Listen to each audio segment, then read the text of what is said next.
ఏం పేరే? నా పేరు జాడి ఏసయ్య. ఆ. వ్యవసాయం పరిస్థితి ఏంది? ఎట్లా ఉన్నది? పంటలు పండుతున్నాయా మంచిగా? ఏం లేదు అంత వ్యవసాయంలో ఈ సంవత్సరం ఏం లేదు, కష్టం ఏం లేదు. ఇక ఇలా మా కేటీఆర్ వస్తానండి, తన వర్షం పడ్డది కానీ ఈ కాంగ్రెస్ ఉన్న వచ్చిన ఇప్పటిదాకా ఎలాంటి వర్షాలు లేవు. ఈ కాంగ్రెస్ అసలు పేరు అంటేనే వర్షం పడుతుంది అనిపిస్తుంది చూస్తే. నిజమే ఇది. కాంగ్రెస్ పార్టీ అంటేనే వర్షం భయపడుతుంది. ఈ వాళ్ళకు అసలు వాళ్ళకి ఇష్టం లేదు, వర్షానికే ఇష్టం లేదు కాంగ్రెస్ అంటే. మాకు రైతులకు మన కూలీలకు వీళ్ళకి కాదు, అసలు వర్షానికే ప్రకృతికే ఇష్టం లేదు కాంగ్రెస్ అంటే. ఆ కాంగ్రెస్ ఇష్టం లేకనే ఏం పంటలు అది ఏం బాగాలేదు. ఏమున్నా ఇప్పుడు మా కేటీఆర్ వచ్చింది కాబట్టి ఈ రోజు నుంచి కొంచెం పంటలు అయినాయి, వర్షం పడుతుంది, కొంచెం పంటలు లేస్తాయన్న నమ్మకం మాత్రం కొంచెం కలిగింది ఈరోజు. అదే రక్తం చల్లిన పంటలు పండితే కోసి రక్తం చల్లు అంటున్నాయి. అది కాంగ్రెస్ వాళ్ళకి వస్తే పంటలు, కానీ మా ఏరే పార్టీ వాళ్ళని రైతులకు వస్తే పంట పండదే, కాంగ్రెస్ వాళ్ళకి వస్తే పండుతుంది. ఎందుకంటే వాళ్ళ రక్తం, ఎందుకంటే వాళ్ళు తినేదంతా వాళ్ళే, మింగిందంతా వాళ్ళే, రైతుల సొమ్మంతా తినేదంతా వాళ్ళే.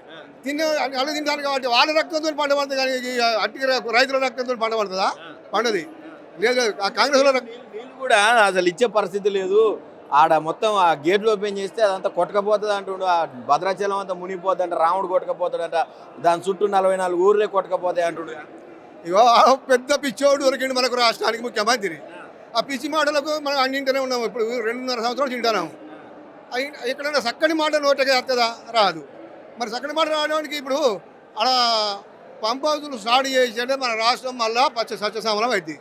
ఆ చేతగాని మాటలతో అది కానియాడు. ఎందుకంటే ఆంధ్రకు నీళ్లు పోవాలి, కానీ తెలంగాణ రైతులకు పంటలు పండద్దనే ఉద్దేశంతో ఆయన ఆ నీళ్ళు తెలంగాణ ముఖ్యమంత్రి తెలంగాణ రైతులు బాగుపడితే ఎందుకు నచ్చదంట. ఇప్పుడు తెలంగాణకు పేరు ముఖ్యమంత్రి, కానీ ఆంధ్రకు మాత్రం తహసీల్దార్గా పనిచేసేటోడు.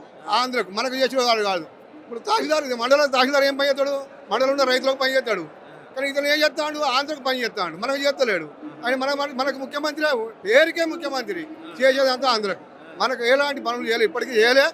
4 లక్షల కోట్ల అప్పులోకి ఇప్పుడు తెచ్చిండు పెట్టిండు.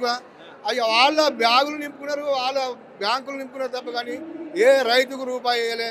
ఏ రైతుకు మంది వసూలు కానీ ఏదైనా కానీ ఎవరికి చెందలేదు. వాళ్ళ కాంగ్రెస్ పార్టీ ఎమ్మెల్యేలకు, ఎంపీలకు, మంత్రులకు వాళ్ళ చేతుల్లో ఉన్నాయి తప్ప అవి బయటికి రాలే.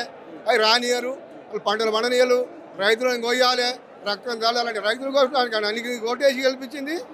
ఆ మాట ఎవడన్నా తెలుగు ఉన్న ముఖ్యమంత్రి అంటాడు ఎవడన్నా? అట్లాంటి ముఖ్యమంత్రి మనకు దరిద్రం పట్టింది, మన రాష్ట్రానికి దరిద్రం పట్టింది. ఇది దరిద్రమైన ముఖ్యమంత్రి దొరకడం వల్ల అందరం దరిద్రం అయిపోతున్నాం. కానీ ఏం కాదు, మాకు పెట్టైనా కానీ ఇంకో 34 దాకా నేనే ఉంటా సీఎం అంటాడు. అయ్యా 2 సంవత్సరాలు ఉంటే వాడు పెద్దోడిగా. ఇక రాబోయే 2 సంవత్సరాల ముఖ్యమంత్రి అయ్యేది పక్కా కేసీఆరే. దాంట్లో మళ్ళీ పాత పద్ధతే వస్తుంది, కొత్త పద్ధతి ఏమి ఉండదు. అన్ని పాత పద్ధతిలోనే కేసీఆర్ నడిపిస్తాడు. అందరికీ రైతులని వాదుకుంటాడు, కూలీలను వాదుకుంటాడు, ప్రజలని వాదుకుంటాడు, అందరికీ అనుకూలంగా ఉంటాడు. కానీ ఈ దరిద్రం ఎప్పుడు పోతుందో, ఈ శని ఎప్పుడు పోతుందో, ఆ శని పోయేంత వరకు చూడే. నమ్మకంగా ఏంటో చెప్తున్నావు కేసీఆర్ వస్తాడు. ఆయన మొన్న చెప్పిండు కదా, భద్రాచలం రాముని మీద ఆన నేను 117 సీట్లు గెలుస్తాం మళ్ళీ అని. ఆయన పొందగలుగుతాడు. 7 గెలిస్తే ఎక్కువ గొప్పోడు. 117 కాదు, 7 గెలిస్తే గొప్పోడు. కాంగ్రెస్ ప్రభుత్వంలో 7 సీట్లు వచ్చే వాళ్ళు పెద్ద గొప్పోళ్ళు వాళ్ళు. ఇంకోటి ఇప్పుడు 15 మంది మంత్రులు ఉన్నారు.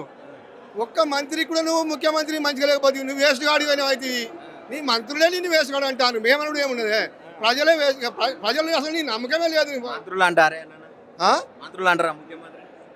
ఇప్పుడు ఏమున్నది? ఇప్పుడు 15 మంది మంత్రులని మాట లేదంటే నువ్వు వేస్ట్ గాడివా కాదా? నువ్వు వేస్ట్ గాడివే కదా. ఇన్నాకకి రాష్ట్రం గిట్టేందుకు ఉంటుంది, ఉంటకి రాష్ట్రం గిట్టేందుకు ఉంటుంది. నువ్వేనా ఎవరైనా ఏ మంత్రికైనా అనుకూలంగా మాట్లాడుతున్నావా? ఆ మంత్రిని పక్క పెట్టుకొని కేసీఆర్ తిట్టబడుతుంది. కేసీఆర్ తిట్టుకుంటావా? తిట్టే మొగడివా నువ్వు? నీకు ఎంత, నీ బతికెంత, నీ లెక్క ఎంత? నువ్వు ఏదో నీకు ఏదో గాలి తగిలింది, నీవు చెప్పే మోసం పూర్తి మాటలు ఓట్లు వేసిండ్రు, గెలిచినావు కానీ కేసీఆర్ చేసే విధానం కూడా నువ్వు ఆ రూట్లో పోయింటే నీకు బాగానే ఉండు. ఇంకా 10 సంవత్సరాలు గెలిచిపిత్తురు కావచ్చు. నువ్వు అంటుండు కానీ జాతి ఎంత, నీ కథ ఎంత అంటుండు. నాకు పిసిరెత్తుందా ఆయన మాటలు వింటే. ఆయన పిచ్చోని మాటలు అన్న, పిచ్చి మాటలు మాట్లాడుతాడు. ఆ పిచ్చి మాటలకు మనం ఆయనకు మనం సమాధానం చెప్పలేము. ఆ సమాధానం చెప్పే మాటలు కాదు అవి. ఆయన మాటలకు ఆయన తలకాయలో మెదడు లేదు, మెదడున్న మాటలు కాదు. మెదడు తక్కువ మాటలు మాట్లాడుతాడు. ఆ మెదడు తక్కువ అవుతుంది మనము మాట్లాడాలంటే కష్టం అనిపిస్తుంది. ముఖ్యమంత్రి కాదే ఏ ముఖ్యమంత్రి అండి చిల్లరగాడు చిల్లర దందా మాట్లాడేవాడు ముఖ్యమంత్రి అవుతాడా? లేదా కేసీఆర్ మాట్లాడలేదుగా ఇప్పుడు, అదే చంద్రబాబు నాయుడు మాట్లాడలేదుగా, అదే రాజశేఖర రెడ్డి మాట్లాడలేదు కదా, అదే కిరణ్ కుమార్ రెడ్డి మాట్లాడలేదు కదా, అదే రోషయ్య మాట్లాడలేదుగా. ఈ దరిద్రులు ఎక్కడికి వచ్చిండో శని మాట అన్ని పిచ్చివాడి మాటలన్నీ, పిచ్చి పిచ్చి మాటలు, పిచ్చివాడి మాటలన్నీ. అది మనిషే కాదు అసలు, అది మనిషి బట్టి మాటలే కావు అవి, వేస్ట్ మాటలు మాట్లాడతాడని. ఇప్పుడు కొడుకులు బిడ్డలు ఉండరు, మీరేమో మాకు మార్పు అని అంటే రైతులకు ఈయన 10,000 కంటే ఈయన 15,000 ఇస్తుండు, ఇంకా వేరే వేరే హామీలు ఇస్తుండు అని చెప్పి గెలిపించారు. అట్లనే కొడుకులు బిడ్డలు కూడా ఉద్యోగాల కోసం, వాళ్ళు చదువుకునే ఫీజులు రియంబర్స్మెంట్ కోసం అని గెలిపించారు, ఓట్లు వేసిండ్రు. మరి ఇలా వాళ్ళని పట్టుకొని వాళ్ళు ఉద్యోగాలు అడుగుతుంటే మీరు ఎండ్రిన దాకా సాగురు అంటుండు, బాయిల దునికి చచ్చిపోమంటుండు. ఎట్లా చూస్తారు ఈ మాటలు? ఇలాంటి మాటలు మాట్లాడిన ముఖ్యమంత్రి మనం ఎవరికైనా చూడలేదే. ఇప్పుడు కష్టపడి చదువుకున్నారు, వాళ్ళకి ఎలాంటి రూపాయలు ఇవ్వలే. నువ్వు నీ గవర్నమెంట్ ఉన్నంత వరకు, ఇప్పుడు కాంగ్రెస్ గవర్నమెంట్ వచ్చినప్పుడు 1 రూపాయి కూడా వాళ్ళకి ఏం ఇవ్వలే. ఏ విద్యార్థికి రూపాయి చెందలే కాంగ్రెస్ ప్రభుత్వంలో. పాపం గోసపడి కూడా చదువుకున్నారు. మందాకి సాగుమంటానికి నీకు సిగ్గున్నదని అడుగుతున్నా. ఆ మాట అంటాడా ఎక్కడ ముఖ్యమంత్రి? నీకు సిగ్గున్నదా? సిగ్గులేని మాటలు మాట్లాడతావు.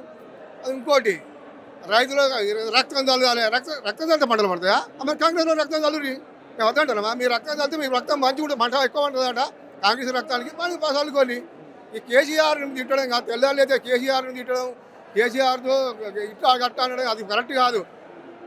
అడిగో పంప్ హౌస్ ఓపెన్ చేయి, వాటర్ పోయి, పంటలు పడతాయి, ప్రజలు బతుకుతారు, రైతులు బాగుపడతారు, అందరం బాగుంటాం. కానీ నీ నీచమైన మాటలకు నేను నమ్మేటోళ్ళు కూడా ఎవరు లేరు.